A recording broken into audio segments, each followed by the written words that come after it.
Good afternoon. എല്ലാവർക്കും smart Shri അക്കാദമിയുടെ മറ്റൊരു ക്ലാസ്സിലേക്ക് സ്വാഗതം. എന്റെ പേര് റഫീഖ് എന്നാണ്. നമ്മൾ ഇന്ന് പഠിക്കാൻ പോകുന്ന വിഷയം എന്ന് പറയുന്നത്, അല്ലെങ്കിൽ നമ്മൾ ഇന്ന് ചർച്ച ചെയ്യാൻ പോകുന്ന വിഷയം എന്ന് പറയുന്നത് ഇന്ത്യൻ ഭരണഘടനയാണ്. ഇന്ത്യൻ ഭരണഘടനയിൽ തന്നെ PSCയുടെ എന്താണ് സിലബസിന്റെ ഭാഗമായിട്ടുള്ള കോൺസ്റ്റിറ്റ്യൂഷണൽ അതോറിറ്റീസ് അല്ലെങ്കിൽ കോൺസ്റ്റിറ്റ്യൂഷണൽ ബോഡീസ് അല്ലെങ്കിൽ എന്താണ് ഭരണഘടനാപരമായിട്ടുള്ള സ്ഥാപനങ്ങളെ കുറിച്ചുള്ള എന്താണ് ഒരു ഡിസ്കഷനാണ് നമ്മൾ ഇന്ന് നടത്തുവാനായിട്ട് പോകുന്നത്. അപ്പൊ നോക്കുക, കോൺസ്റ്റിറ്റ്യൂഷണൽ അതോറിറ്റി അല്ലെങ്കിൽ എന്താണ് കോൺസ്റ്റിറ്റ്യൂഷണൽ ബോഡി അല്ലെങ്കിൽ ഭരണഘടനാ സ്ഥാപനങ്ങൾ എന്ന് പറയുന്നത് എന്താണ്? അതായത് ഭരണഘടനയിൽ പറഞ്ഞിട്ട് അല്ലെങ്കിൽ ഭരണഘടനയിൽ പ്രതിപാദിച്ചിട്ട് ഇങ്ങനെ ഒരു സ്ഥാപനം ഉണ്ടാകണം, ആ സ്ഥാപനത്തിന് എന്താണ് അതിന്റെ പ്രവർത്തനങ്ങളൊക്കെ ഇങ്ങനെയാകണം എന്നുള്ള കാര്യങ്ങൾ എന്താണ് പ്രതിപാദിക്കുന്നതിനെയാണ് അല്ലെങ്കിൽ പ്രതിപാദിച്ച് ഭരണഘടനയിൽ പ്രതിപാദിച്ച് ഉണ്ടാക്കപ്പെടുന്ന അതോറിറ്റീസിനെ അല്ലെങ്കിൽ സ്ഥാപനങ്ങളെയാണ് നമ്മൾ എന്തെന്ന് പറയുക, ഭരണഘടനാ സ്ഥാപനങ്ങൾ എന്ന് പറയുന്നത്. അപ്പോ നമ്മൾ അതിൽ പറയുന്ന ചില ഭരണഘടനാ സ്ഥാപനങ്ങളെ കുറിച്ചാണ് ഇനിയുള്ള ക്ലാസ്സുകളിൽ നമ്മൾ പഠിക്കാൻ പോകുന്നത്. അതിൽ തന്നെ നമ്മൾ ഇന്ന് ആദ്യമായിട്ട് പഠിക്കാൻ പോകുന്നത് നിങ്ങൾ എല്ലാവർക്കും പരിചിതമായിട്ടുള്ള ഒരു പേരാണ് controller and auditor general of India എന്ന് പറയുന്നത്. എന്താണ്? Controller and auditor general of India, CAG എന്ന് നമ്മൾ എന്തെന്ന് പറയും, ഷോർട്ട് ഫോമിൽ പറയും. അപ്പൊ ഇനി മുന്നോട്ടുള്ള ക്ലാസ്സുകളിൽ നമ്മൾ എന്താണ് CAG എന്ന് മാത്രമേ നമ്മൾ എന്ത് ചെയ്യുകയുള്ളൂ, പറയുകയുള്ളൂ. CAG എന്ന് പറയുമ്പോൾ നിങ്ങളുടെ മനസ്സിലേക്ക് എന്താണ് കൺട്രോളർ ആൻഡ് ഓഡിറ്റർ ജനറൽ എന്ന് പറയുന്ന പേര് ഓടി വരണം. അപ്പൊ നമ്മൾ പഠിക്കാൻ പോകുന്നത് ഇതിനെ കുറിച്ചാണ്, കൺട്രോളർ ആൻഡ് ഓഡിറ്റർ ജനറലിനെ കുറിച്ചാണ്. ഇനി ഈ കൺട്രോളർ ആൻഡ് ഓഡിറ്റർ ജനറൽ ഇതിനെക്കുറിച്ച് ഇന്ത്യൻ ഭരണഘടനയിലെ ഏത് ഭാഗത്തിലാണ് പ്രതിപാദിക്കുന്നത് എന്ന് ചോദിച്ചു കഴിഞ്ഞാൽ ഏതാണ്? ഭാഗം 5-ലാണ് എന്തിനെ കുറിച്ച് പറയുന്നത്, കൺട്രോളർ ആൻഡ് ഓഡിറ്റർ ജനറലിനെ കുറിച്ച് പ്രതിപാദിക്കുന്നത്. ഏത് ഭാഗത്താണ്? ഭാഗം 5-ലാണ് കൺട്രോളർ ആൻഡ് ഓഡിറ്റർ ജനറലിനെ കുറിച്ച് ഇന്ത്യൻ ഭരണഘടനയിൽ പ്രതിപാദിക്കുന്നത്. ഭാഗത്തിൽ എന്താണ്, ഏത് ഭാഗത്തിൽ പറഞ്ഞു എന്ന് പറഞ്ഞാൽ പിന്നെ നമ്മൾ അടുത്തത് പറയാൻ പോകുന്നത് എന്തായിരിക്കും, ഭാഗത്തിന്റെ വിശദീകരണങ്ങളായിട്ടുള്ള ആർട്ടിക്കിളുകളായിരിക്കും. അപ്പോ സ്വാഭാവികമായിട്ടും അടുത്ത ചോദ്യം എന്താണ്, കൺട്രോളർ ആൻഡ് ഓഡിറ്റർ ജനറൽ അല്ലെങ്കിൽ CAG യെ കുറിച്ച് ഇന്ത്യൻ ഭരണഘടനയിൽ പ്രതിപാദിക്കുന്ന വകുപ്പുകൾ ഏതെല്ലാമാണ്? എന്താണ്? CAG യെ കുറിച്ച് ഇന്ത്യൻ ഭരണഘടനയിൽ പ്രതിപാദിക്കുന്ന വകുപ്പുകൾ. അപ്പൊ ഏതാണത്? അത് ആർട്ടിക്കിൾ 148 മുതൽ ആർട്ടിക്കിൾ 151 വരെയുള്ള വകുപ്പുകളാണ്. എന്താണ്? ആർട്ടിക്കിൾ 148 മുതൽ ആർട്ടിക്കിൾ 151 വരെയുള്ള വകുപ്പുകളിലാണ് എന്തിനെ കുറിച്ച് പറയുന്നത്, കൺട്രോളർ ആൻഡ് ഓഡിറ്റർ ജനറൽ അല്ലെങ്കിൽ CAG യെ കുറിച്ച് പ്രതിപാദിക്കുന്നത്.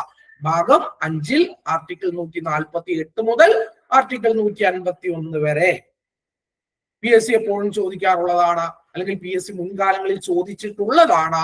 അതായത് ഇന്ത്യക്ക് ഒരു CAG ഉണ്ടാകണം, അല്ലെങ്കിൽ എന്താണ് CAG യെ കുറിച്ച്, കൺട്രോളർ ആൻഡ് ഓഡിറ്റർ ജനറലിനെ കുറിച്ച് ഇന്ത്യൻ ഭരണഘടനയിൽ പ്രതിപാദിക്കുന്ന വകുപ്പ് ഏതാണ്? എന്താണ് ചോദ്യം? മനസ്സിലാക്കുക. അതായത് ഒന്നില്ലെങ്കിൽ ഇങ്ങനെ ചോദിക്കും, അതായത് ഇന്ത്യക്ക് ഒരു CAG ഉണ്ടായിരിക്കണം എന്ന് പറയുന്ന ഭരണഘടനാ വകുപ്പ്, അല്ലെങ്കിൽ എന്താണ് CAG അല്ലെങ്കിൽ കൺട്രോളർ ആൻഡ് ഓഡിറ്റർ ജനറലിനെ കുറിച്ച് പ്രതിപാദിക്കുന്ന ഇന്ത്യൻ ഭരണഘടനാ വകുപ്പ്, ആർട്ടിക്കിൾ എന്നൊക്കെ ചോദിക്കുകയാണെങ്കിൽ എന്തായിരിക്കും അതിന്റെ ഉത്തരം എന്ന് പറയുന്നത് ആർട്ടിക്കിൾ 148 ആണ്.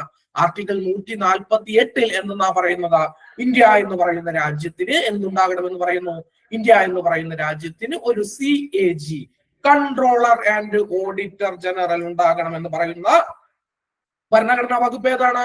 അത് ആർട്ടിക്കിൾ 148 ആണ്. കാണാതെ പഠിക്കുകയല്ല, മനസ്സിലാക്കുക.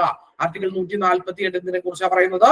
ആർട്ടിക്കിൾ 148 ഇന്ത്യക്ക് ഒരു കൺട്രോളർ ആൻഡ് ഓഡിറ്റർ ജനറൽ ഉണ്ടാകണമെന്ന് പറയുന്നു. അപ്പോ ഇനി PSC ഇപ്പോ ചോദിക്കാറുണ്ട് അല്ലെങ്കിൽ ചോദിച്ചിട്ടുണ്ട്, അതായത് ഈ പറയുന്ന കൺട്രോളർ ആൻഡ് ഓഡിറ്റർ ജനറലുടെ എന്താണ് ഉത്തരവാദിത്തങ്ങളെ കുറിച്ച് അല്ലെങ്കിൽ കടമകളെ കുറിച്ചൊക്കെ പ്രതിപാദിക്കുന്ന ഭരണഘടനാ വകുപ്പ് ഏതാണ് എന്ന് ചോദിച്ചാൽ അതിന്റെ ഉത്തരം 148 അല്ല, 149 ആണ്. Power and responsibilities of CAG. എന്താണ് ആർട്ടിക്കിൾ 149? എന്താണ് CAG-യുടെ എന്താണ് അധികാരങ്ങളെ കുറിച്ച്, കടമകളെ കുറിച്ച്, ഉത്തരവാദിത്തങ്ങളെ കുറിച്ചൊക്കെ എന്ത് ചെയ്യുന്നു, പ്രതിപാദിക്കുന്ന ഭരണഘടനയുടെ വകുപ്പാണ് എന്തെന്ന് പറയുന്നത് ആർട്ടിക്കിൾ 149 എന്ന് പറയുന്നത്. 148 ഇന്ത്യക്ക് ഒരു CAG ഉണ്ടാകണമെന്ന് പറയുന്നു. ആർട്ടിക്കിൾ 149 ആ CAG-യുടെ കടമകളെയും ഉത്തരവാദിത്തങ്ങളെയും കുറിച്ച് പറയുന്നു.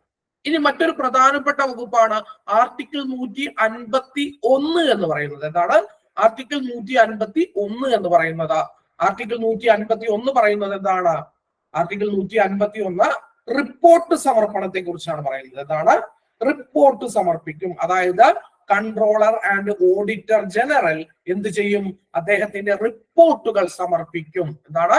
ആർക്കാണ് സമർപ്പിക്കുന്നത്? ഇപ്പോ കൺട്രോളർ ആൻഡ് ഓഡിറ്റർ ജനറൽ എന്ന് പറയുന്നത് ആ പേരിൽ തന്നെ നിങ്ങൾക്ക് മനസ്സിലാക്കാം. അതായത് ഇനി കേന്ദ്രത്തിന്റെയും സംസ്ഥാന സർക്കാരുകളുടെയും എന്താണ് കണക്കുകൾ കൈകാര്യം ചെയ്യുന്ന, അല്ലെങ്കിൽ എന്താണ് ഈ പറയുന്ന ഗവൺമെന്റുകളെല്ലാം കാശ് കൈകാര്യം ചെയ്യുന്നുണ്ട്, അല്ലെങ്കിൽ പൊതുഖജനാവ് എന്ന് പറയുന്ന ഒരു സംവിധാനം ഇവർക്കുണ്ട്. ഈ പണം ഇവർ ഉപയോഗിക്കുന്നത് എന്ത് ചെയ്യണം? അത് കൃത്യമായിട്ടുള്ള രീതിയിലാണോ എന്ന് ഓഡിറ്റ് ചെയ്യണം. അതിനു വേണ്ടിയിട്ടുള്ള ഒരു സംവിധാനമാണ് എന്തെന്ന് പറയുന്നത് CAG എന്ന് പറയുന്നത്. അപ്പൊ CAG എന്ത് ചെയ്യും? സംസ്ഥാന സർക്കാരുകളുടെ ആണെങ്കിലും കേന്ദ്ര സർക്കാരുകളുടെ ആണെങ്കിലും എന്താണ് ഫിനാൻസ് സംബന്ധമായിട്ടുള്ള കാര്യങ്ങൾ എന്ത് ചെയ്യും? CAG ഓഡിറ്റ് ചെയ്യും. ഈ ഓഡിറ്റ് ചെയ്തതിന് ശേഷം ഇവരെന്ത് ചെയ്യും? ഒരു ഓഡിറ്റ് റിപ്പോർട്ട് സമർപ്പിക്കും. ഈ ഓഡിറ്റ് റിപ്പോർട്ട് സമർപ്പിക്കുന്നതിനെ കുറിച്ച് പ്രതിപാദിക്കുന്ന ഭരണഘടനാ വകുപ്പാണ് എന്തെന്ന് പറയുന്നത് ആർട്ടിക്കിൾ 151 എന്ന് പറയുന്നത്. ആർട്ടിക്കിൾ 151 പ്രകാരം എന്താണ് നമ്മൾ പറഞ്ഞു? CAG എന്താണ്? കേന്ദ്രത്തിന്റെ കണക്കുകൾ നോക്കും, സംസ്ഥാനത്തിന്റെ കണക്കുകൾ നോക്കുമെന്ന് പറഞ്ഞു. അപ്പോ 151 പ്രകാരം പറയുന്നത് ഇങ്ങനെയാണ്: കേന്ദ്ര സർക്കാരുമായി ബന്ധപ്പെട്ട എന്താണ് വിഷയങ്ങളുടെ ഓഡിറ്റുകൾ അല്ലെങ്കിൽ ഓഡിറ്റ് റിപ്പോർട്ട് ഈ പറയുന്ന CAG എന്ന് പറയുന്നത് സമർപ്പിക്കുന്നത് ആർക്കായിരിക്കും? അത് ഇന്ത്യയുടെ രാഷ്ട്രപതിക്കായിരിക്കും. എന്താണ്? CAG ഓഡിറ്റ് റിപ്പോർട്ട് സമർപ്പിക്കുക ആർക്കായിരിക്കും?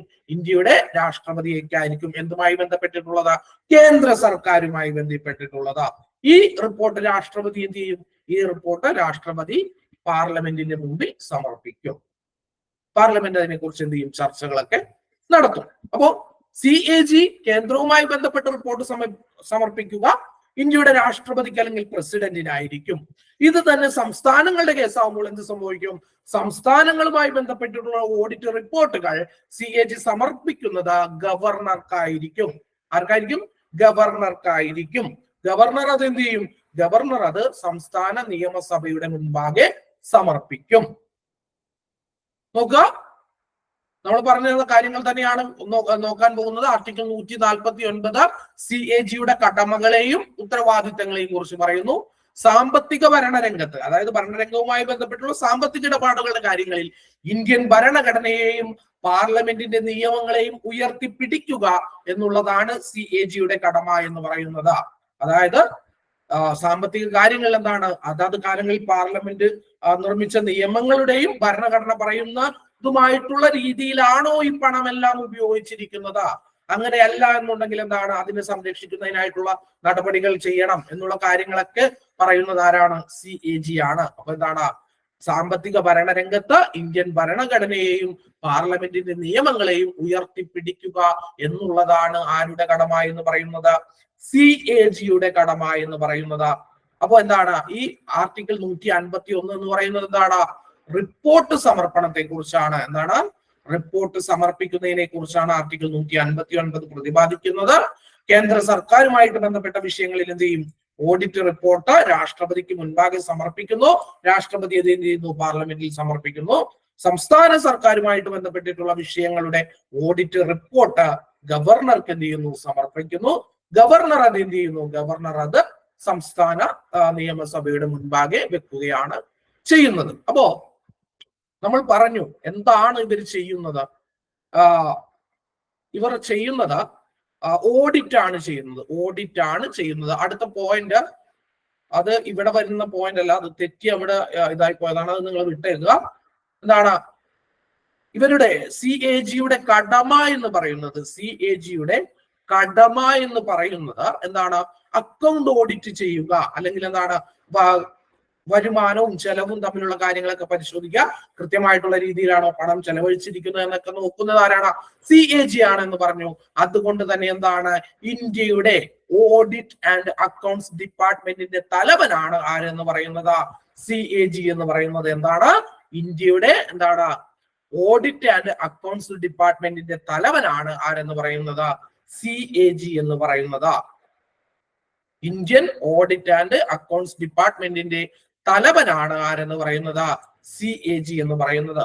മാത്രമല്ല അദ്ദേഹം എന്താണ്, ഈ ഖജനാവിന്റെ കാര്യം നമ്മൾ പറഞ്ഞു, പൊതുഖജനാവുമായി ബന്ധപ്പെട്ടിട്ടുള്ള സാമ്പത്തിക ഇടപാടുകളൊക്കെ എന്ത് ചെയ്യുന്നു, വെരിഫൈ ചെയ്യുന്നതും അത് നിയമം അനുസരിച്ചാണോ നടന്നിരിക്കുന്നത് എന്ന് എല്ലാം നോക്കുന്നത് CAG ആണ്. അതുകൊണ്ട് തന്നെ അവരെ നമ്മൾ വിളിക്കുന്നു എന്താണ്? പൊതുഖജനാവിന്റെ കാവൽക്കാരൻ. എന്താണ്? പൊതുഖജനാവിന്റെ കാവൽക്കാരൻ അല്ലെങ്കിൽ കാവൽ നായ, വാച്ച് ഡോഗ് എന്നൊക്കെ അറിയപ്പെടുന്നത് ആരാണ്? അത് ഈ പറയുന്ന CAG തന്നെയാണ്. എന്താണ് അറിയപ്പെടുന്നത്?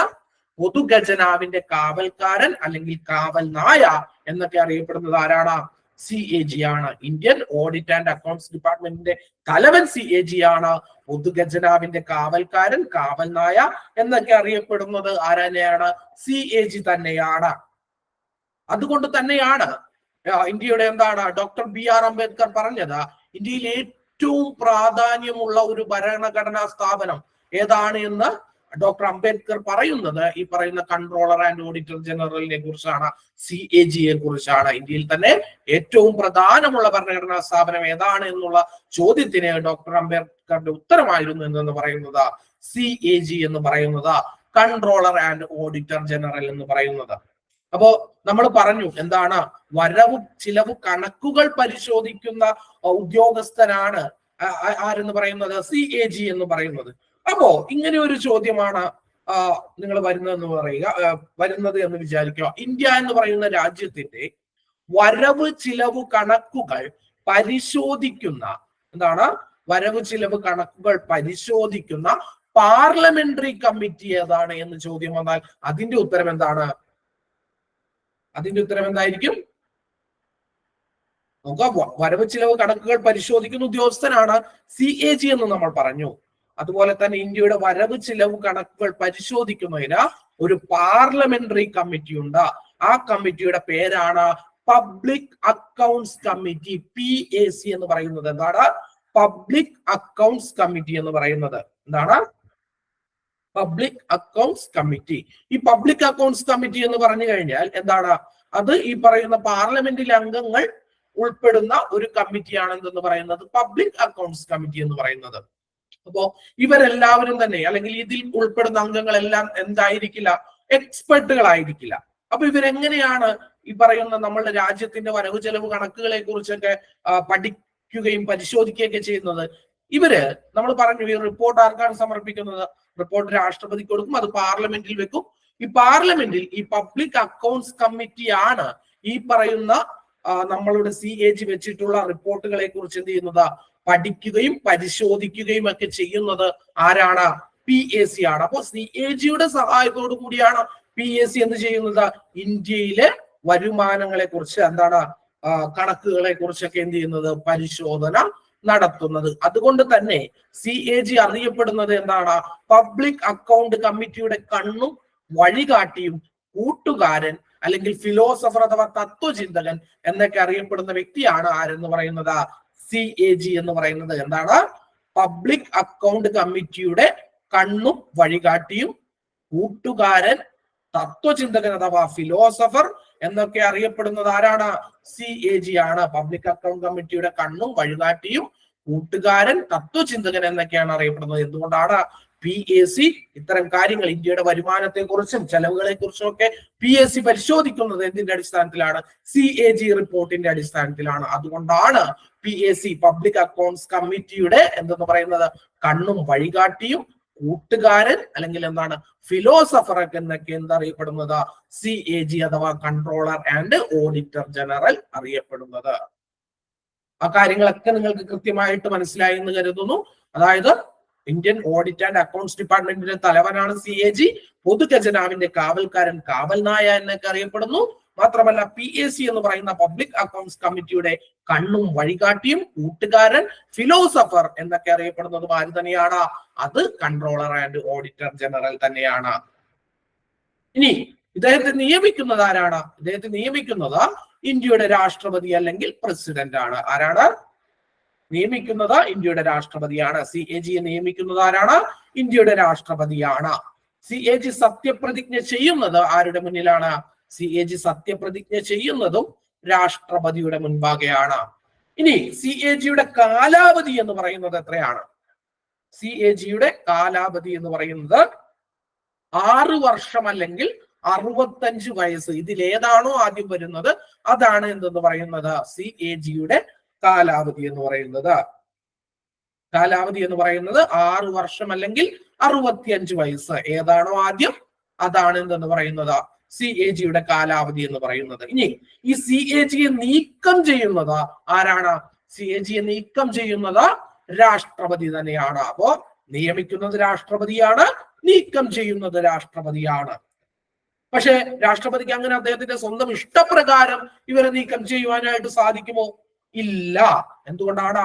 കാരണം സുപ്രീം കോടതി ജഡ്ജിയെ പുറത്താക്കുന്നതിനുള്ള സമാനമായിട്ടുള്ള നടപടിക്രമം, അതായത് ഇംപീച്ച്മെന്റിലൂടെ മാത്രമേ ആരെ പുറത്താക്കുവാനായിട്ട് സാധിക്കുകയുള്ളൂ?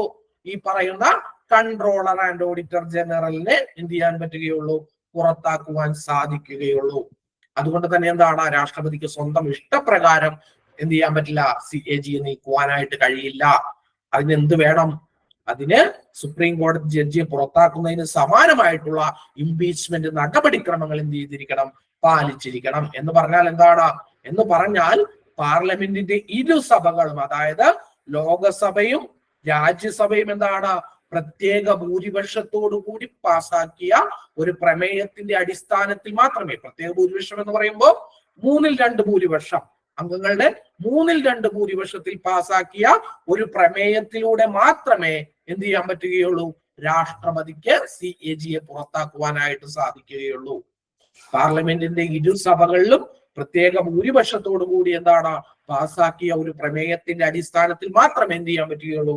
CAG-യെ പുറത്താക്കുവാൻ സാധിക്കുകയുള്ളൂ. മോശം പെരുമാറ്റം, പിന്നെന്താണ്? കഴിവില്ലായ്മ അല്ലെങ്കിൽ പ്രാഗൽഭ്യക്കുറവ്, ഇതൊക്കെയാണ് CAG എന്ത് ചെയ്യുന്നത്? പുറത്താക്കുന്നതിനുള്ള കാരണങ്ങൾ. എന്തുകൊണ്ടായിരിക്കും ഈ CAG-യെ പുറത്താക്കുന്ന ഈ സംവിധാനമൊക്കെ ഇത്ര കോംപ്ലിക്കേറ്റഡ് ആയിട്ട് നമ്മളുടെ ഭരണഘടനാ നിർമ്മാതാക്കൾ ചെയ്തു വെച്ചത്? എന്തുകൊണ്ടായിരിക്കും? നിങ്ങൾ ആരെങ്കിലും ചിന്തിച്ചിട്ടുണ്ട് എന്തുകൊണ്ടായിരിക്കും ഇത്രയും ഒരു കോംപ്ലിക്കേഷൻ ഒരു ഉദ്യോഗസ്ഥനെ പുറത്താക്കുന്നതിന് വേണ്ടിയിട്ട് ഭരണഘടനയിൽ എഴുതി ചേർത്തത്? എന്തിനു വേണ്ടിയായിരിക്കും?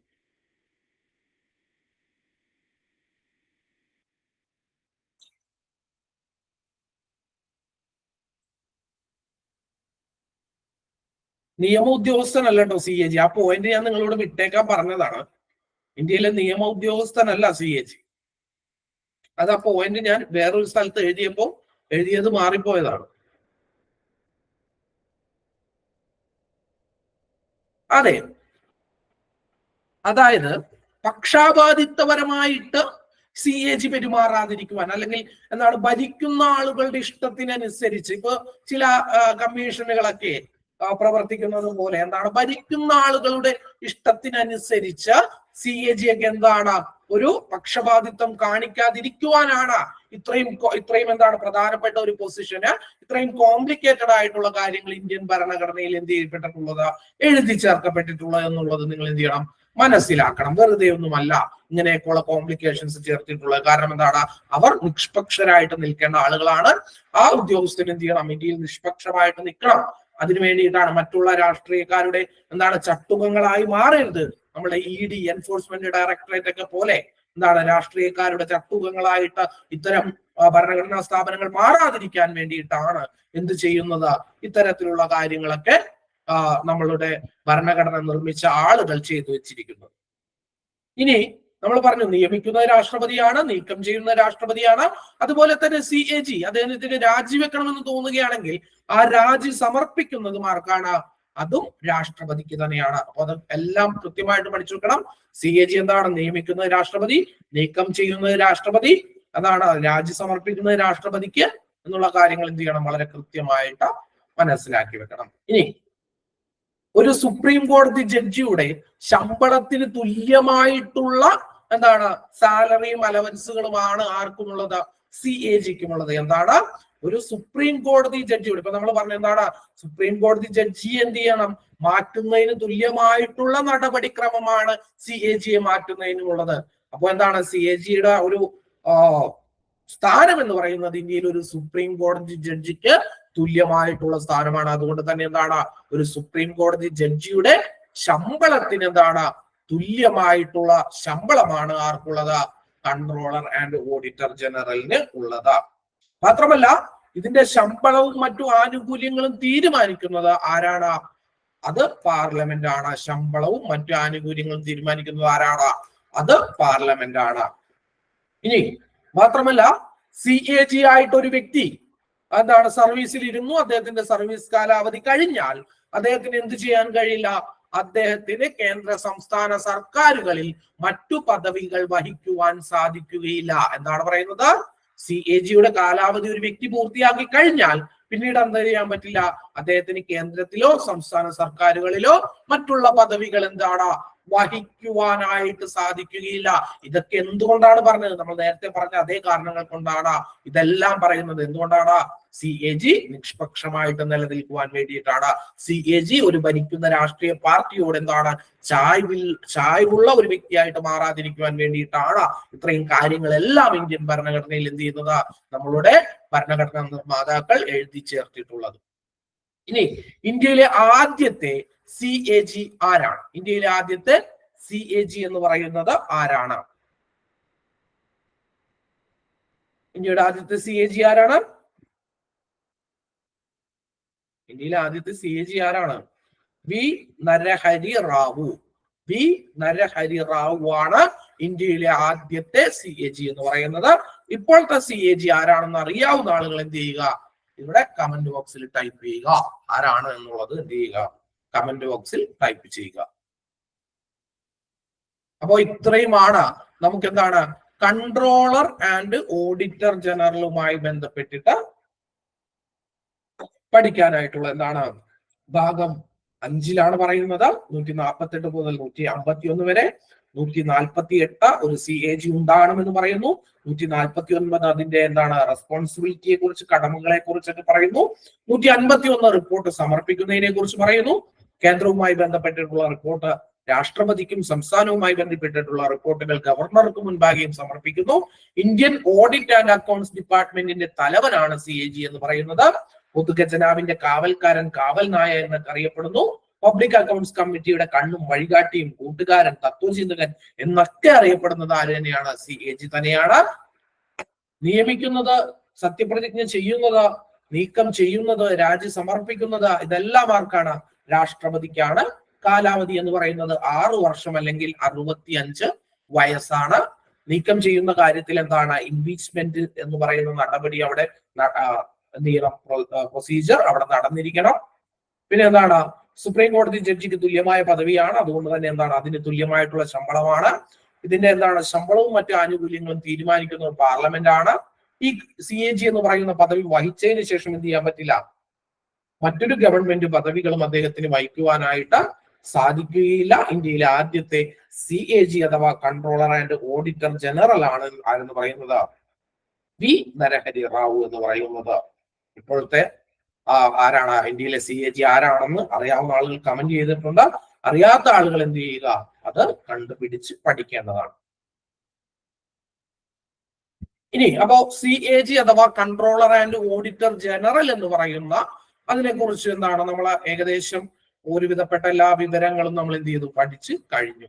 നിങ്ങൾക്ക് റാങ്ക് ഫയലിലൊക്കെ ഇതിലും കൂടുതലായിട്ട് ഡീറ്റെയിൽഡ് ആയിട്ടുള്ള വിവരങ്ങൾ പഠിക്കുവാനായിട്ട് കഴിയും. നമുക്ക് അതെല്ലാം ഉൾപ്പെടുത്തിക്കൊണ്ട് എന്ത് ചെയ്യാൻ പറ്റില്ല? ഒരു ക്ലാസ് മുന്നോട്ട് കൊണ്ടുപോകാൻ പറ്റില്ല. അതുകൊണ്ടാണ് നമ്മൾ വളരെ കാച്ചി കുറുക്കി ഏറ്റവും പ്രധാനപ്പെട്ട പോയിന്റുകൾ മാത്രമാക്കിയിട്ട് എന്ത് ചെയ്യുന്നത്? ക്ലാസ് എടുക്കുന്നത്. ഇതും നിങ്ങളുടെ റാങ്ക് ഫയലും കൂടി ചേർത്ത് വെച്ചുകൊണ്ട് വേണം നിങ്ങൾ എന്ത് ചെയ്യാനായിട്ട്? നിങ്ങളുടെ പഠനം മുന്നിലേക്ക് കൊണ്ടുപോകുവാനായിട്ട്. അപ്പോ നമ്മൾ CAG അഥവാ കൺട്രോളർ ആൻഡ് ഓഡിറ്റർ ജനറലിനെ കുറിച്ച് നമ്മൾ പഠിച്ചു. ഇനി ഇന്ത്യയിലെ എന്താണ് ഏറ്റവും ഉയർന്ന ഒരു നിയമ ഉദ്യോഗസ്ഥനുണ്ട്. അദ്ദേഹത്തെ കുറിച്ചാണ് നമ്മൾ പഠിക്കാൻ പോകുന്നത്. ഞാൻ മുകളിൽ തെറ്റായിട്ട് എഴുതി എന്ന് പറഞ്ഞ ഒരു സംഭവം ഉണ്ടല്ലോ, ഇന്ത്യയിലെ ഏറ്റവും ഉയർന്ന നിയമ ഉദ്യോഗസ്ഥൻ CAG എന്നാണ് ഞാൻ അവിടെ എഴുതി വെച്ചിരുന്നത്. അത് തെറ്റാണ്.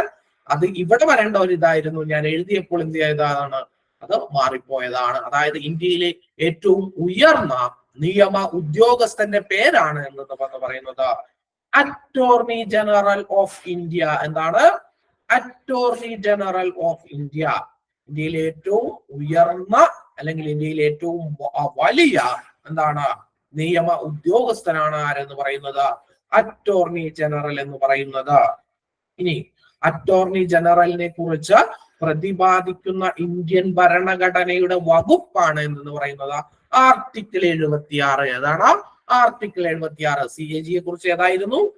CAG യെ കുറിച്ച് ആർട്ടിക്കിൾ 148 ആണ്. ഇവിടെ എന്താണ്? അഡ്വക്കേറ്റ് ജനറലിനെ കുറിച്ച് എന്താണ്? അഡ്വക്കേറ്റ് ജനറൽ അല്ല, അറ്റോർണി ജനറലിനെ കുറിച്ച് പ്രതിപാദിക്കുന്ന ഭരണഘടനാ വകുപ്പാണ് ആർട്ടിക്കിൾ 76 എന്നുള്ളത്. ഏതാണ്? ആർട്ടിക്കിൾ 76. അവിടെ ആർട്ടിക്കിൾ 148, ഇവിടെ ആർട്ടിക്കിൾ 76. ഇനി എന്താണ് ഇദ്ദേഹത്തിന്റെ ചുമതല എന്ന് പറഞ്ഞാൽ, ഇന്ത്യ ഗവൺമെന്റിന് നിയമപരമായിട്ടുള്ള എല്ലാ കാര്യങ്ങളിലും ഉപദേശം നൽകുവാൻ ഉത്തരവാദിത്തപ്പെട്ടിട്ടുള്ള ഒരു ഉദ്യോഗസ്ഥനാണ് ആരെന്ന് പറയുന്നത്? ഈ പറയുന്ന അറ്റോർണി ജനറൽ എന്ന് പറയുന്നത്. എന്താണ് പറയുന്നത്? ലീഗൽ അഡ്വൈസ് അല്ലെങ്കിൽ എന്താണ് നിയമപരമായിട്ടുള്ള ഉപദേശങ്ങൾ ആർക്ക്? ഇന്ത്യ ഗവൺമെന്റിന്. എന്താണ്? ഇന്ത്യ ഗവൺമെന്റിന് നിയമപരമായിട്ടുള്ള കാര്യങ്ങളിൽ ഉപദേശം നൽകുവാൻ ഉത്തരവാദിത്തപ്പെട്ട ഉദ്യോഗസ്ഥനാണ് ആരെന്ന് പറയുന്നത്? അറ്റോർണി ജനറൽ എന്ന് പറയുന്നത്. ആരാണ്? അറ്റോർണി ജനറൽ എന്ന് പറയുന്നത്. ഇനി നോക്കുക. മാത്രമല്ല ഈ ഉദ്യോഗസ്ഥന്റെ മറ്റൊരു പ്രത്യേകതയാണ് ഇന്ത്യ ഗവൺമെന്റുമായി ബന്ധപ്പെട്ടുകൊണ്ട് എന്താണ്? ഇന്ത്യ ഗവൺമെന്റുമായി ബന്ധപ്പെട്ടുകൊണ്ട് ഏത് കേസിലും ഇന്ത്യയിലെ ഏത് കോടതിയിലും എന്താണ് വ്യവഹാരങ്ങളിൽ പങ്കെടുക്കുവാൻ കഴിയുന്ന ഇന്ത്യയിലെ ഒരേ ഒരു ഉദ്യോഗസ്ഥന്മാരാണ്. അത് എന്താണ്? അറ്റോർണി ജനറൽ ആണ്. എന്താണ്? ഇന്ത്യ ഗവൺമെന്റിന്റെ കേസുമായി ബന്ധപ്പെട്ട് ഇന്ത്യയിലെ ഏത് കോടതിയിലും എന്താണ് വ്യവഹാരങ്ങളിൽ പങ്കെടുക്കുവാൻ സാധിക്കുന്ന ഒരേ ഒരു ഉദ്യോഗസ്ഥനാണ് ആരെന്ന് പറയുന്നത്? അറ്റോർണി ജനറൽ എന്ന് പറയുന്നത്. അദ്ദേഹത്തിന്റെ ജോലി എന്താണ്? ഗവൺമെന്റിന് നിയമപരമായിട്ട് എന്താണ് ഉപദേശം കൊടുക്കുക. ഗവൺമെന്റ് വാദിയോ പ്രതിയോ ആയിട്ട് വരുന്ന കേസുകളിൽ എന്താണ് അതിനു വേണ്ടിയിട്ട് എന്ത് ചെയ്യുക? അപ്പിയർ ചെയ്യുക തുടങ്ങിയ കാര്യങ്ങളാണ് ആര് ചെയ്യുന്നത്? ഈ പറയുന്ന അറ്റോർണി ജനറൽ ഓഫ് ഇന്ത്യ ചെയ്യുന്നത്. മാത്രമല്ല ഈ പറയുന്ന അറ്റോർണി ജനറലിനുള്ള മറ്റൊരു വളരെ സവിശേഷമായിട്ടുള്ള പ്രത്യേകതയാണ് ഇന്ത്യൻ പാർലമെന്റിലെ ലോകസഭയിലോ രാജ്യസഭയിലോ ഏതിലും ആയിക്കോട്ടെ എന്താണ് ലോകസഭയിലെയും രാജ്യസഭയിലെയും സഭാ നടപടികളിൽ പങ്കെടുക്കുവാനും അഭിപ്രായം പറയുവാനും കഴിയുന്ന അല്ലെങ്കിൽ അതിന് അധികാരമുള്ള ഇന്ത്യയിലെ ഒരേ ഒരു ഉദ്യോഗസ്ഥനാണ് ആരെന്ന് പറയുന്നത്? അറ്റോർണി ജനറൽ എന്ന് പറയുന്നത്. എന്താണ്? അദ്ദേഹത്തിന് ലോകസഭയിലും രാജ്യസഭയിലും എന്ത് ചെയ്യാൻ പറ്റും? അദ്ദേഹത്തിന് ആ സമ്മേളനങ്ങൾ നടക്കുമ്പോൾ അവിടെ അതിൽ പങ്കെടുക്കാനായിട്ട് കഴിയും. അദ്ദേഹത്തിന് പങ്കെടുക്കാൻ മാത്രമല്ല കഴിയുന്നത്, അവിടെ വെച്ച് എന്ത് ചെയ്യാൻ പറ്റും? അദ്ദേഹത്തിന്റെ അഭിപ്രായങ്ങൾ പ്രകടിപ്പിക്കുവാനും എന്ത് ചെയ്യാൻ പറ്റും? അവിടെ സാധിക്കും. അങ്ങനെ കഴിയുന്ന ഇന്ത്യയിലെ ഒരേ ഒരു ഉദ്യോഗസ്ഥനാണ് ആരെന്ന് പറയുന്നത്? അറ്റോർണി ജനറൽ ഓഫ് ഇന്ത്യ എന്ന് പറയുന്നത്. എന്തുകൊണ്ടായിരിക്കും അങ്ങനെ സംഭവിക്കുന്നത്? എന്തുകൊണ്ടാണ് അറ്റോർണി ജനറൽ എന്ന് പറയുന്ന ഒരു ഉദ്യോഗസ്ഥന് മാത്രം പാർലമെന്റ് സമ്മേളന നടപടികളിൽ പങ്കെടുക്കുവാനും എന്താണ് അതിൽ അഭിപ്രായം രേഖപ്പെടുത്തുവാനും കഴിയുന്നത്? അതിന് കാരണം എന്ന് പറയുന്നത് നമ്മൾ ഈ അറ്റോർണി ജനറൽ എന്ന് പറയുന്ന പദവി കടമെടുത്തിട്ടുള്ളത് ബ്രിട്ടൻ എന്ന് പറയുന്ന രാജ്യത്ത് നിന്നാണ്. എവിടെ നിന്നാണ്? നമ്മൾ അറ്റോർണി ജനറൽ എന്ന് പറയുന്ന പദവി കടം കൊണ്ടിട്ടുള്ളത് അല്ലെങ്കിൽ സ്വീകരിച്ചിട്ടുള്ളത് ബ്രിട്ടൻ എന്ന് പറയുന്ന രാജ്യത്ത് നിന്നാണ്. എവിടെ നിന്നാണ്? ബ്രിട്ടൻ എന്ന് പറയുന്ന രാജ്യത്ത് നിന്നാണ്. ബ്രിട്ടനെ സംബന്ധിച്ചിടത്തോളം എന്താണ്? അതായത് അവരുടെ നാട്ടിൽ ഈ അറ്റോർണി ജനറൽ എന്ന് പറയുന്ന പദവി എന്തിന് തുല്യമാണ്? ഒരു ക്യാബിനറ്റ് മിനിസ്റ്ററുടെ പദവിക്ക് തുല്യമാണ്. എന്താണ്? ഒരു ക്യാബിനറ്റ് മിനിസ്റ്ററുടെ പദവിക്ക് തുല്യമാണ് എന്ന് പറയുന്നത് ബ്രിട്ടനിൽ അറ്റോർണി ജനറൽ എന്ന് പറയുന്ന പദവി.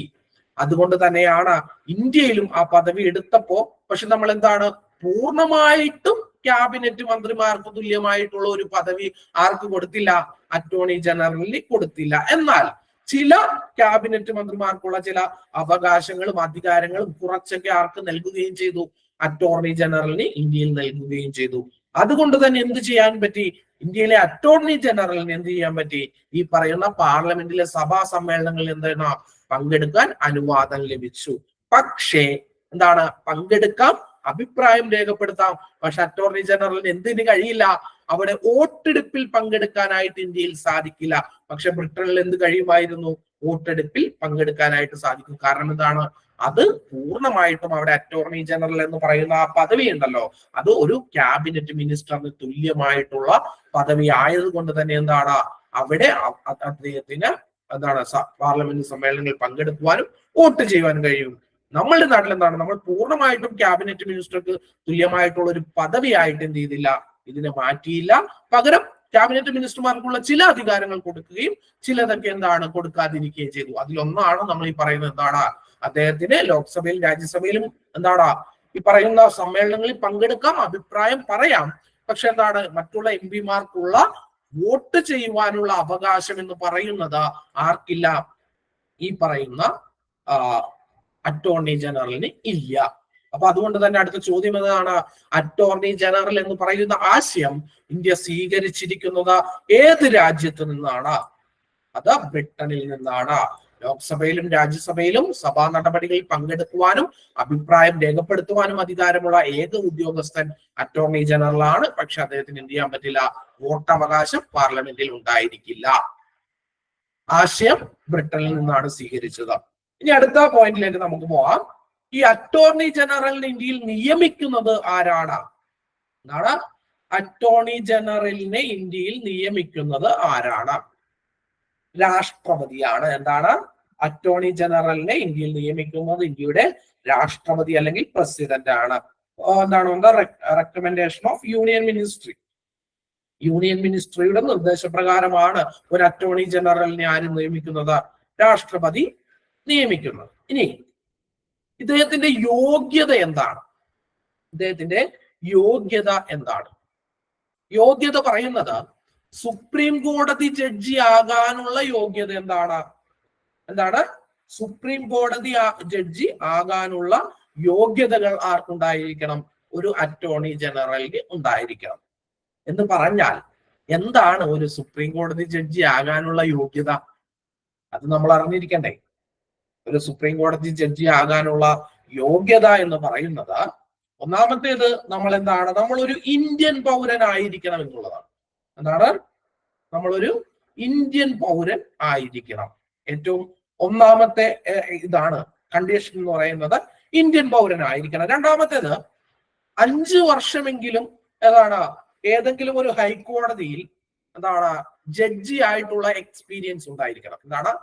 5 വർഷം ഇന്ത്യയിലെ ഏതെങ്കിലും ഒരു ഹൈക്കോടതിയിൽ ജഡ്ജി ആയിട്ടുള്ള ഒരു എക്സ്പീരിയൻസ് ഉണ്ടാകണം.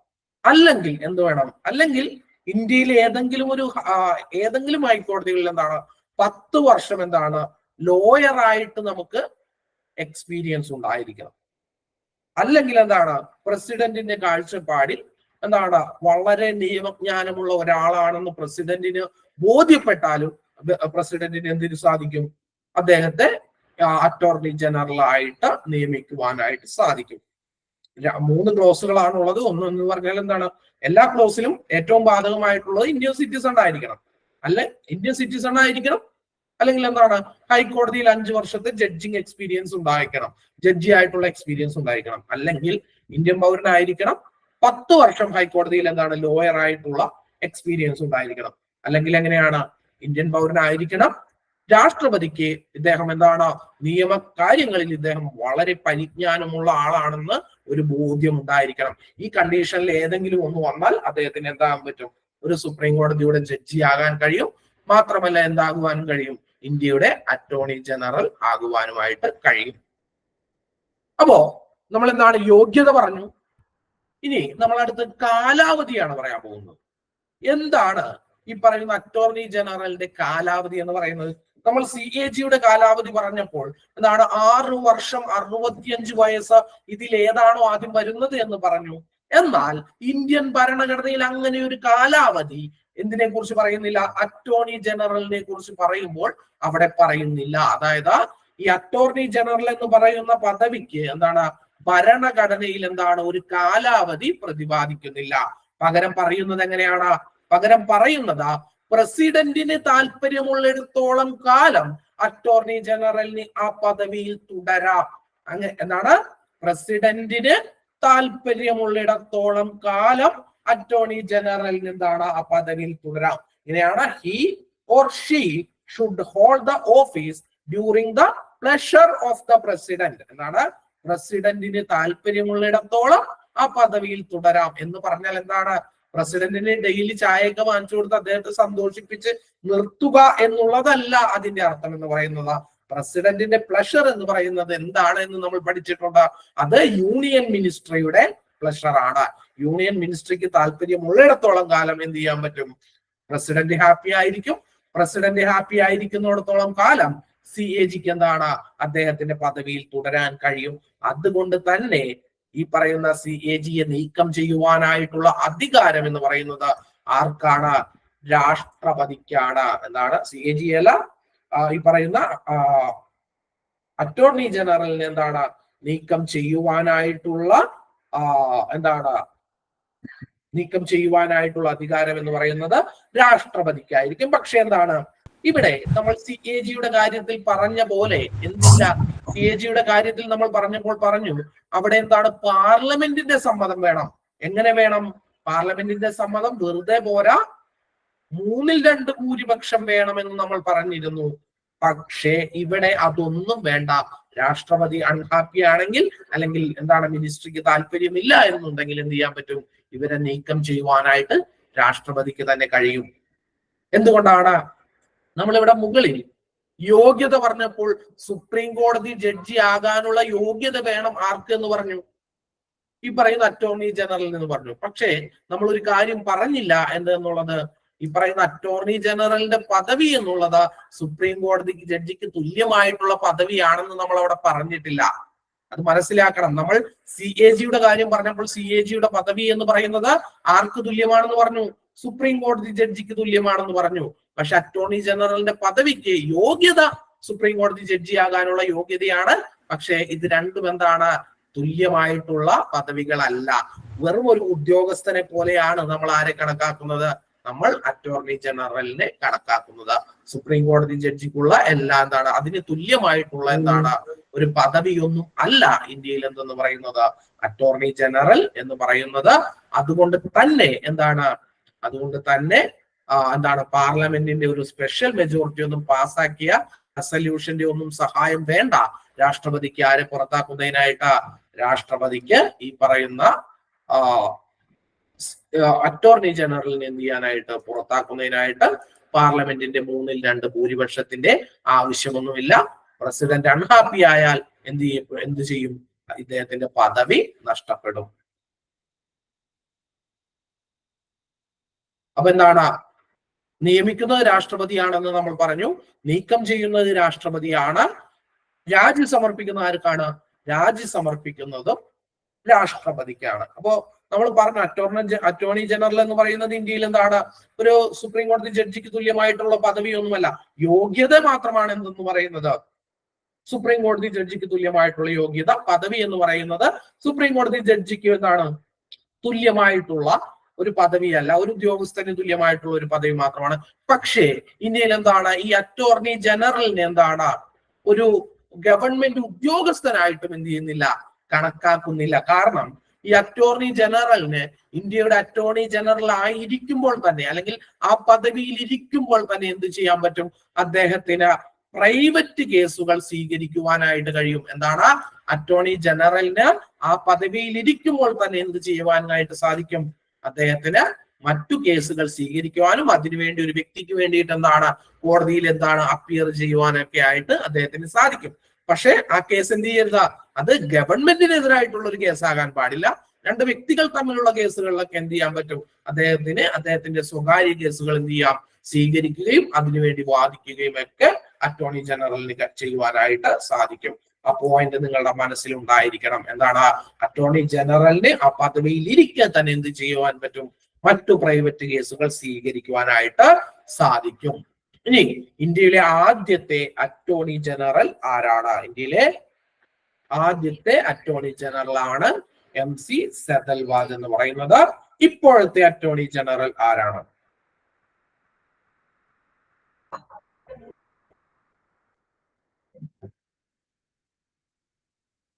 അറിയാവുന്ന ആളുകൾ എന്ത് ചെയ്യുക? കമന്റ് ചെയ്യുക. അപ്പൊ നമ്മൾ എന്താണ് അറ്റോർണി ജനറലിനെ കുറിച്ചാണ് പറഞ്ഞത്. ആർട്ടിക്കിൾ 76 ഇന്ത്യ ഗവൺമെന്റിന്റെ നിയമപരമായിട്ടുള്ള കാര്യങ്ങളിൽ ഉപദേശം നൽകുന്ന ഉദ്യോഗസ്ഥൻ. ഇന്ത്യ ഗവൺമെന്റുമായിട്ട് ബന്ധപ്പെട്ടിട്ടുള്ള എല്ലാ കേസുകളിലും ഏത് കോടതിയിലും ഹാജരാകുവാൻ അധികാരമുള്ള ഉദ്യോഗസ്ഥൻ. ലോക്സഭയിലും രാജ്യസഭയിലും സഭാ നടപടികളിൽ പങ്കെടുക്കുവാനും അഭിപ്രായം പറയുവാനും കഴിയുന്ന ഉദ്യോഗസ്ഥൻ ആരാണ്? അറ്റോർണി ജനറലാണ്. പക്ഷെ അദ്ദേഹത്തിന് വോട്ടവകാശം എന്നുള്ളത് ഇല്ല. ഈ ആശയം നമ്മൾ സ്വീകരിച്ചിരിക്കുന്ന എവിടെ നിന്നാണ്? ബ്രിട്ടനിൽ നിന്നാണ്. ഇന്ത്യയിലെ ഏറ്റവും ഉയർന്ന ഉദ്യോഗസ്ഥനാണ് എന്തെന്ന് പറയുന്നത് ഈ പറയുന്ന അറ്റോർണി ജനറൽ എന്ന് പറയുന്ന നിയമ ഉദ്യോഗസ്ഥനാണ് അറ്റോർണി ജനറൽ എന്ന് പറയുന്നത്. യോഗ്യത സുപ്രീം കോടതി ജഡ്ജിയാകാനുള്ള യോഗ്യത. കാലാവധി നിയമിക്കുന്നത് പ്രസിഡന്റ് ആണ്. കാലാവധിയെ കുറിച്ച് ഭരണഘടനയിൽ പറയുന്നില്ല. പ്രസിഡന്റിന്റെ പ്ലഷർ അദ്ദേഹം ഹാപ്പി ആയിരിക്കുന്നിടത്തോളം കാലം എന്ത് ചെയ്യാൻ പറ്റും? ഈ പദവിയിൽ തുടരുവാനായിട്ട് കഴിയും. നീക്കം ചെയ്യുന്നതും രാജി സമർപ്പിക്കുന്നതും രാഷ്ട്രപതിക്കാണ്. നീക്കം ചെയ്യാനായിട്ട് രാഷ്ട്രപതിക്ക് വേണമെങ്കിൽ അദ്ദേഹത്തെ ഏത് സമയത്ത് വേണമെങ്കിലും നീക്കം ചെയ്യാം. അതിനൊരു പ്രത്യേക പാർലമെന്റ് റെസല്യൂഷന്റെ ആവശ്യകത ഇല്ല എന്നുള്ള കാര്യം എന്ത് ചെയ്യുക? നമ്മുടെ മനസ്സിലുണ്ടാകണം. ആർക്ക്? അറ്റോർണി ജനറലിന്. CAGക്ക് എന്ത് വേണം? സ്പെഷ്യൽ റെസല്യൂഷൻ വേണം. ഇതൊക്കെ മനസ്സിലുണ്ടാകണം. വ്യക്തമായിട്ട് മനസ്സിലാക്കി പഠിച്ചാൽ മാത്രമേ നിങ്ങൾക്ക് കൺഫ്യൂഷൻ വരാതിരിക്കൂ. കാണാതെ പഠിച്ചാൽ കൺഫ്യൂഷൻ ഉണ്ടാകും. കാണാതെ പഠിക്കുകയാണെങ്കിൽ കൺഫ്യൂഷൻ വരും. നിങ്ങൾ എന്ത് ചെയ്യണം? വ്യക്തമായിട്ട് മനസ്സിലാക്കി പഠിച്ചാൽ ഇത്തരം കൺഫ്യൂഷനുകൾ നിങ്ങൾക്ക് ഒഴിവായി കിട്ടും. ഇനി ആദ്യത്തെ അറ്റോർണി ജനറൽ ആണ് MC സെതൽവാദ് എന്ന് പറയുന്നത്. നിലവിലെ ആളെ അറിയാവുന്ന ആളുകൾ കമന്റ് ചെയ്തിട്ടുണ്ട്. അറിയാത്ത ആളുകൾ എന്ത് ചെയ്യുക? കണ്ടെത്തുക, പഠിക്കുക. ഇനി അപ്പൊ നിങ്ങൾക്ക് സ്വാഭാവികമായിട്ടും ഒരു സംശയം ഉണ്ടാവും. ഈ ഒരു ഉദ്യോഗസ്ഥന്, ഇന്ത്യ എന്ന് പറയുന്ന ഒരു വലിയ രാജ്യമാണ്, ഈ ഒരു ഉദ്യോഗസ്ഥനെ വെച്ചുകൊണ്ട് നമുക്ക് ഈ സിസ്റ്റം മുഴുവനായിട്ട് റൺ ചെയ്യുവാനായിട്ട് സാധിക്കുമോ? ഇല്ല. കാരണം ഒരു വ്യക്തിക്ക് ഒറ്റയ്ക്ക് ഇത്തരം കാര്യങ്ങളൊന്നും ചെയ്യാൻ കഴിയില്ല. അപ്പൊ സ്വാഭാവികമായിട്ടും അദ്ദേഹത്തിന്റെ കീഴിൽ ഒരു ഓഫീസ് ഉണ്ടാവും. അതായത് ഏറ്റവും ഉയർന്ന ഉദ്യോഗസ്ഥനാണ് എന്ന് പറയുന്നത് അറ്റോർണി ജനറൽ എന്ന് പറയുന്നത്. അദ്ദേഹത്തെ സഹായിക്കുന്നതിനായിട്ട് ഇന്ത്യയിൽ മറ്റൊരു നിയമ ഉദ്യോഗസ്ഥനുണ്ട്. അദ്ദേഹത്തിന്റെ പേരാണ് സോളിസിറ്റർ ജനറൽ എന്ന് പറയുന്നത്. സോളിസിറ്റർ ജനറൽ എന്ന് പറയുന്നത്. സോളിസിറ്റർ ജനറൽ ഉണ്ടാകും, അഡീഷണൽ സോളിസിറ്റർ ജനറൽമാരുണ്ടാകും, പിന്നെ കുറെ സോളിസിറ്റേഴ്സ് ഉണ്ടാകും. ഇങ്ങനെ ഒരു വലിയ ഒരു സംവിധാനമാണ് എന്തെന്ന് പറയുന്നത് ഇന്ത്യയുടെ നിയമ സംവിധാനം എന്ന് പറയുന്നത്. അപ്പോ നമ്മളൊരു ചോദ്യം നിങ്ങളുടെ മനസ്സിലുണ്ടാകണം. ഇന്ത്യയിലെ ഏറ്റവും ഉയർന്ന നിയമ ഉദ്യോഗസ്ഥൻ ആരാണെന്ന് ചോദിച്ചാൽ സുപ്രീം കോടതി ചീഫ് ജസ്റ്റിസ് ആണെന്ന് നിങ്ങൾ പറയരുത്. ആരാണ് ഇന്ത്യയിലെ ഏറ്റവും ഉയർന്ന നിയമ ഉദ്യോഗസ്ഥൻ എന്ന് പറയുന്നത്? അറ്റോർണി ജനറൽ ആണ്. നിങ്ങൾക്കത് തെറ്റിപ്പോകരുത്. അറ്റോർണി ജനറൽ ആണ് ഇന്ത്യയിലെ ഏറ്റവും ഉയർന്ന നിയമ ഉദ്യോഗസ്ഥൻ. അദ്ദേഹത്തെ സഹായിക്കുന്നതിന് വേണ്ടിയിട്ട് ഇന്ത്യയിലുള്ള മറ്റൊരു ഉദ്യോഗസ്ഥനാണ് ആരെന്ന് പറയുന്നത്? സോളിസിറ്റർ ജനറൽ എന്ന് പറയുന്നത്. ആരാണ്? Solicitor general. അറ്റോർണി ജനറലിനെ ഔദ്യോഗിക കാര്യങ്ങളിൽ സഹായിക്കുന്ന നിയമ ഉദ്യോഗസ്ഥനാണ് ആരെന്ന് പറയുന്നത്? സോളിസിറ്റർ ജനറൽ എന്ന് പറയുന്നത്. അറ്റോർണി ജനറലിനെ ഔദ്യോഗിക കാര്യങ്ങളിൽ സഹായിക്കുന്ന നിയമ ഉദ്യോഗസ്ഥനാണ് ആരാ? Solicitor general. അപ്പോ ഇന്ത്യയിലെ ഒന്നാമത്തെ നിയമ ഉദ്യോഗസ്ഥൻ ആരാണെന്ന് നമ്മൾ പറഞ്ഞു? അറ്റോർണി ജനറൽ ആണെന്ന് നമ്മൾ പറഞ്ഞു. അപ്പോ ഇന്ത്യയിലെ രണ്ടാമത്തെ ഉയർന്ന നിയമ ഉദ്യോഗസ്ഥൻ ആരാണ് എന്ന് ചോദിച്ചാൽ അതിന്റെ ഉത്തരമാണ് സോളിസിറ്റർ ജനറൽ എന്ന് പറയുന്നത്. ഇന്ത്യയിലെ രണ്ടാമത്തെ ഉയർന്ന നിയമ ഉദ്യോഗസ്ഥനാണ് ആരെന്ന് പറയുന്നത്? സോളിസിറ്റർ ജനറൽ എന്ന് പറയുന്നത്. ഒന്നാമത്തെ ഉയർന്ന നിയമ ഉദ്യോഗസ്ഥനാണ് ആരെന്ന് പറയുന്നത്? അറ്റോർണി ജനറൽ എന്ന് പറയുന്നത്. മാറിപ്പോകരുത്. ഇനി നിങ്ങൾ എവിടെയും സോളിസിറ്റർ ജനറലിനെ കുറിച്ച് പ്രതിപാദിക്കുന്ന ഭരണഘടനാ വകുപ്പ് ഏത് എന്നുള്ള ഒരു ചോദ്യം നിങ്ങൾ എവിടെയും കാണാൻ സാധ്യതയില്ല.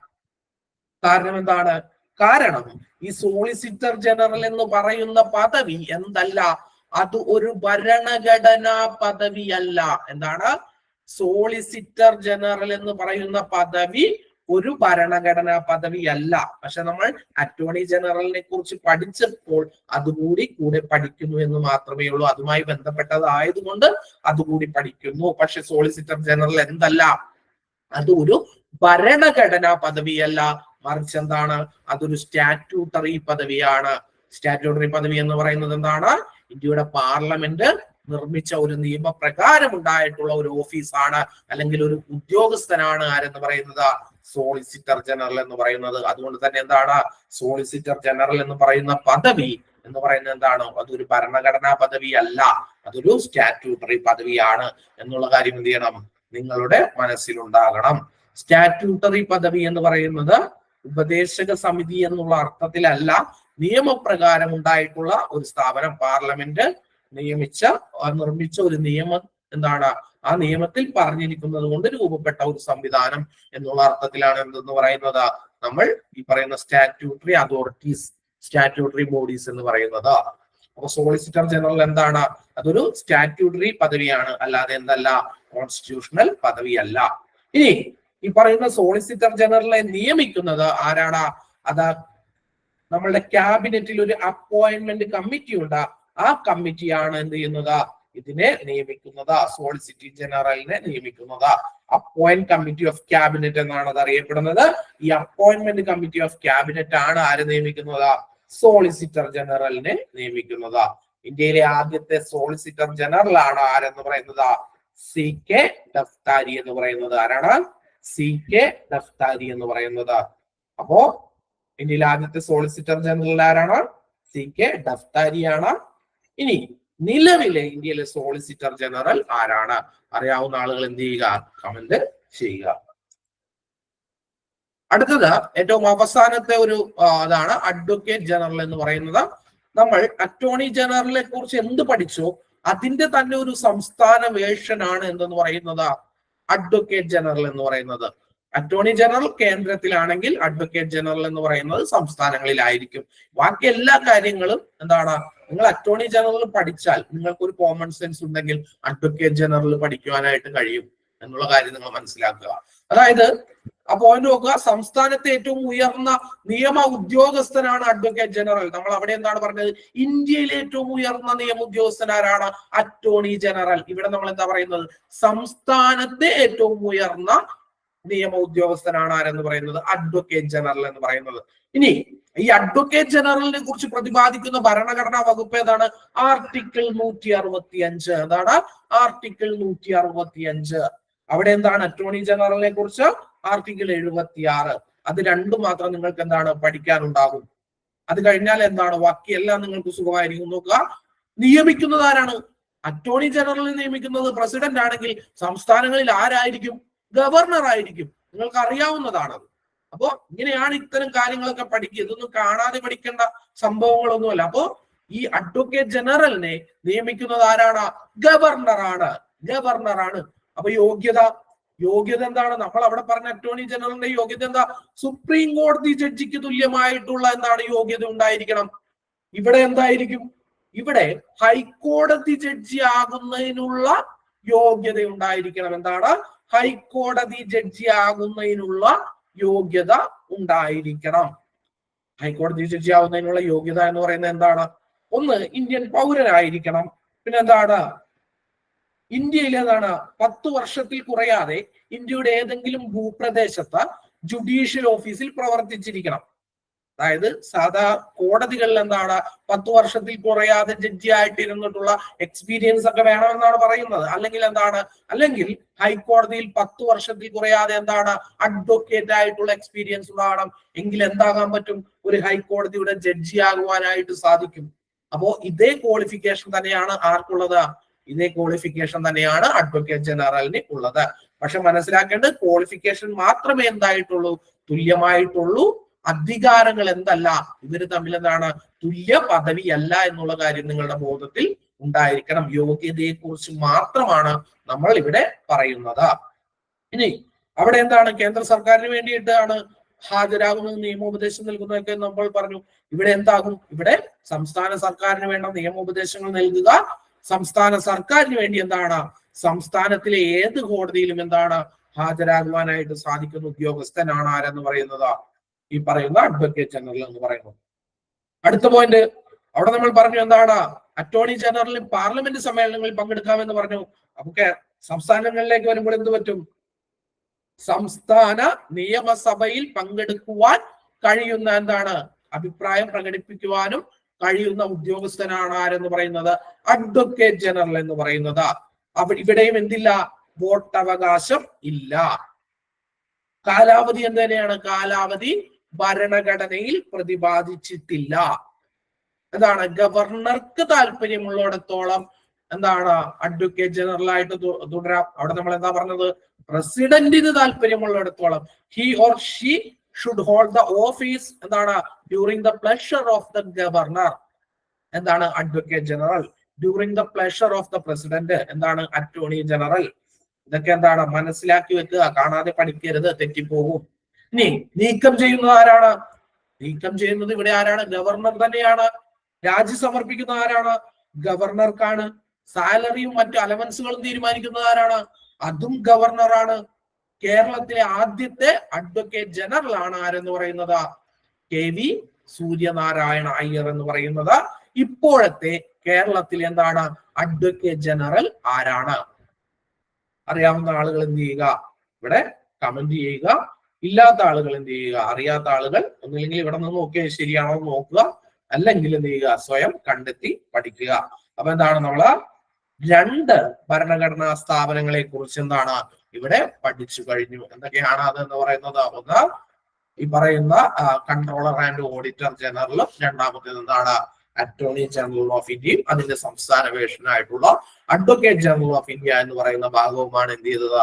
നമ്മൾ പഠിച്ചു കഴിഞ്ഞത്. അപ്പോ ഈ പറഞ്ഞ കാര്യങ്ങളെല്ലാം ഞാൻ പറഞ്ഞു നിങ്ങളോട് കാണാപ്പാഠം പഠിക്കുകയല്ല, മനസ്സിലാക്കി വെക്കുക എന്നുള്ളതാണ് പ്രധാനം. ഇല്ലെങ്കിൽ കാണാപ്പാഠം പഠിച്ചാൽ നിങ്ങൾ എന്താണ് കുറച്ച് കഴിയുമ്പോൾ നിങ്ങൾക്ക് അത് തെറ്റിപ്പോകും. എങ്ങനെ വന്നാലും ഓപ്ഷൻസ് കാണുമ്പോൾ നിങ്ങൾക്കത് തെറ്റിപ്പോകും. നിങ്ങളത് മനസ്സിലാക്കിയാണ് വെക്കുന്നതെങ്കിൽ ഒരിക്കലും നിങ്ങൾക്ക് എന്ത് ചെയ്യാനില്ല? കൺഫ്യൂഷൻ വരില്ല. നിങ്ങൾക്കത് മനസ്സിലാകാത്തത് കൊണ്ടാണ്, അല്ലെങ്കിൽ നിങ്ങൾ കാണാപ്പാഠം പഠിക്കുന്നത് കൊണ്ടാണ് നിങ്ങൾക്ക് എന്ത് പറ്റുന്നത്? നിങ്ങൾക്ക് കൺഫ്യൂഷൻ ഉണ്ടാകുന്നത്. അപ്പോ ഇത്രയും കാര്യങ്ങൾ ഇന്ന് പറഞ്ഞതെല്ലാം എന്താണ് നിങ്ങൾക്ക് വളരെ കൃത്യമായിട്ട് മനസ്സിലായി എന്ന് കരുതുന്നു. അപ്പൊ എന്താണ് ഇതോടുകൂടി നമ്മൾ ഈ ക്ലാസ് അവസാനിപ്പിക്കുകയാണ്. എല്ലാവർക്കും നന്ദി, നമസ്കാരം. Thank you.